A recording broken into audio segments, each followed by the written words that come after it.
Masih di Liputan Metropolis, pemirsa, kecanggihan peralatan industri dalam pembuatan perkakas tidak membuat mamat.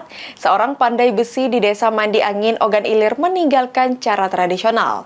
Tetap memperhatikan kualitas dan detail kekhasan gaya pandai besi konvensional.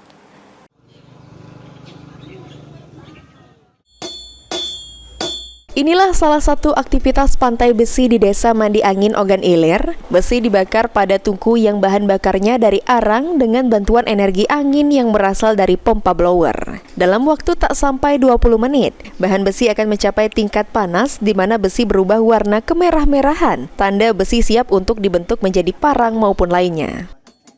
Selanjutnya, besi dikeluarkan dari tungku untuk dipotong sesuai ukuran yang akan dibuat. Masuknya barang dari luar negeri seperti Cina menjadi hambatan bagi pengrajin besi untuk memasarkan lebih luas. Mamat, salah satu pandai besi di Ogan Ilir, mengatakan bahwa bahan baku besi didapatkan dari pengepul di Desa Limbang Jaya, Kecamatan Tanjung Batu, wilayah Ogan Ilir. Dalam sehari, pandai besi biasanya menghasilkan 10 hingga 15 bilah parang atau peralatan tajam lainnya. Parang dengan berbagai ukuran dijual murah, harga Rp45.000 hingga Rp65.000.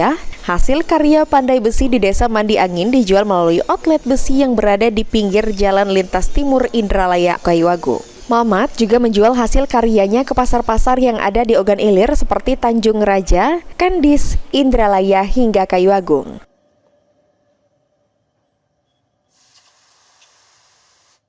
Itu mulai dari pemanca, penebas, untuk nebang kayu, kisaran 10 macam lah.